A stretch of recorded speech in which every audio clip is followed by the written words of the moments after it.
Welcome back everybody to another Hero RR video, and today I bring you my 6th generation VFR800 2003 highly modified. People hate when I say highly. I mean, what I mean by highly is not that I went into the engine and did new piston rings. What I mean is that I've spent a lot of money on it. So anyway, expensively modified VFR800. This 6th gen, I probably have like $4 grand into it at this point. Maybe not that much, but it's getting there. I mean, it's an expensive bike. Anyway, I got an email from a subscriber, and he doesn't sign his name, but he says, "Hi, Hero, I just picked up a 05 VFR800, and it's completely stock." Nice, dude. "I want to do some touring on the bike, and was wondering what are the best mods to do to it. I live in California and want to ride to Texas on it. So it's a long trip, 1,200 miles, but I think the VFR will be up to the task. My plans are to do about 400 miles a day, and make it there in about 3 days. I'll be stopping at hotels along the way when I get tired. Thanks for the content. Keep up the work." All right. So you don't sign your name. Sorry, I don't know how to address you. But let's talk about touring mods on the VFR800. So what have I done to my 6th gen? You have an 05, very similar to my 6th gen. Let's start with the basics here. Heli bars, which rises the height of the handlebars and puts them back a little bit. Now the benefit of this is it puts your arms up and back. So instead of your back going like this, you're like this more. It makes a huge difference. And I understand the R in VFR stands for racing, but here's the kicker, right? With these heli bars, the bike is still really good in the corners. I still have good leverage over the bars. In fact, I know people who've actually raced on heli bars before. They've used higher handlebars and they like it. When I went to the track, I remember seeing people on Tuanos and naked bikes, and they're whipping through. So it's not even really any negatives in my opinion other than price. So if you get the heli bars, that's probably the first upgrade I would do to this thing. The second upgrade is the seat. Now, I didn't find the stock seat terribly uncomfortable. However, I got this Sergeant seat, and it is awesome. But the only negative I can think of with this seat is that I do sometimes feel like it gets hot. I don't know if it's the material, but you're going to Texas, that's a really hot area. I've seen people get those little nets that go around the seat, and it allows better airflow. I would look into one of those. And if you don't have a problem with the stock seat, then you can use it. But I like the Sergeant seat better than the stock seat. But the stock seat was fine to me. Another thing you're definitely going to need to have is a top box. This is the Blade. It's the mono lock one, which doesn't hold as much weight as the mono key. I think it's pretty much good for what you would need. You can also look into getting the luggage racks for the side. I think that's probably a really smart idea. The thing is adding those extra things doesn't really slow the bike down. It doesn't really change anything with the bike. I know with my top case on, it doesn't change. I can't notice any difference in aerodynamics. I've gone well over the speed limit with those in Mexico with the top box on, and I have not noticed it. I can't even see it in the mirrors because my body blocks it. So in terms of the negatives of having a top box, it's really just the looks. But I think it's not hideous. It looks fine. And the cool thing about this top box, here I'll show you real quick, what I really like about it is that, ooh, look at that Hero RR key tag.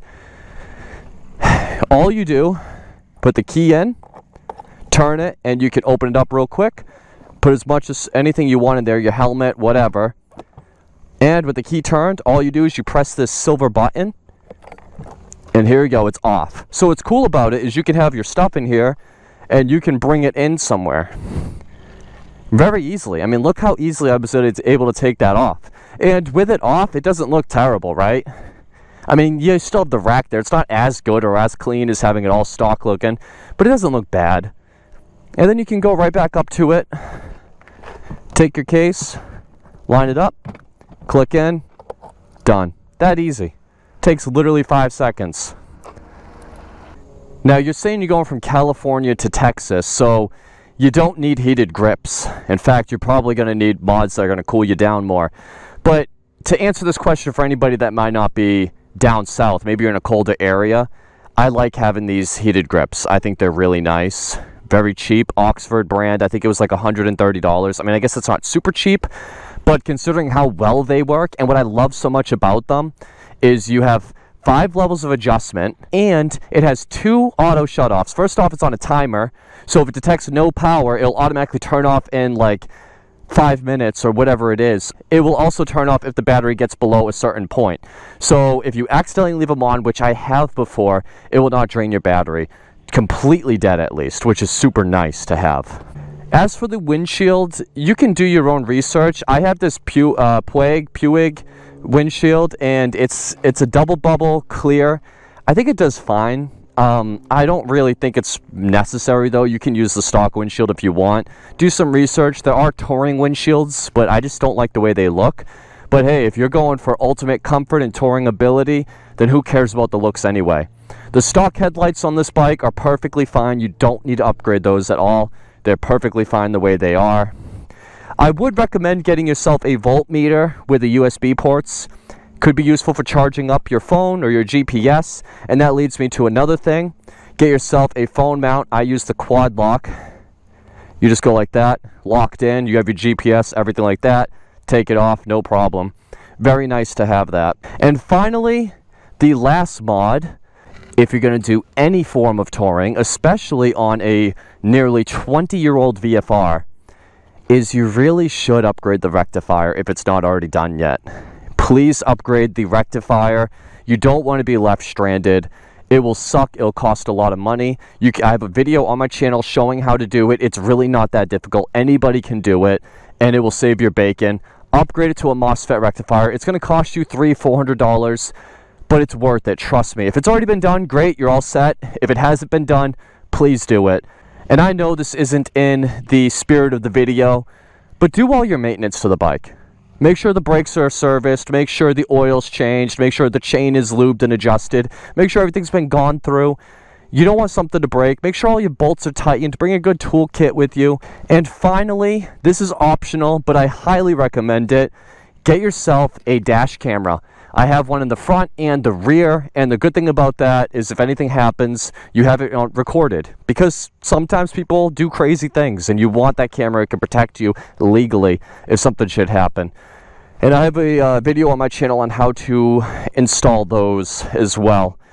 Anything that I have on my channel about these mods, I will put in the description so you can find it real quick, but that's pretty much it.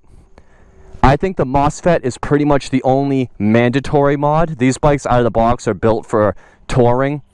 400 miles a day is a lot. I think you will be really tired. But if you break it up like 150 in the morning, stop for 3 hours, 150 in the afternoon, stop for 3 hours, and then 100 miles at the end of the day, you could probably do it. Stop along the way. Definitely take stops. Even when you don't feel like you need one, take a stop, take a break, and you'll probably be okay. I've never ridden that far before. Also, one other thing I really recommend you do, this is a long trip, you just got the bike. Take it as far as you can around town, right? Take it maybe a smaller trip before. Go 2 hours away and then 2 hours back.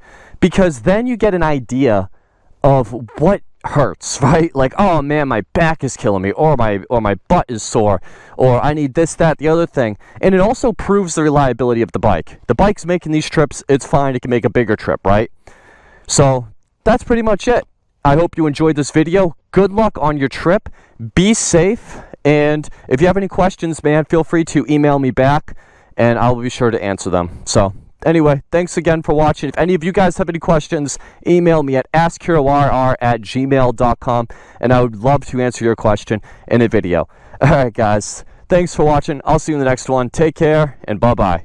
It's a sick news, pull your little arrows out. Let me live my life, the one I'd better lead. All the plans of fantasies, and we looked at them 11 ways. You said, look at me.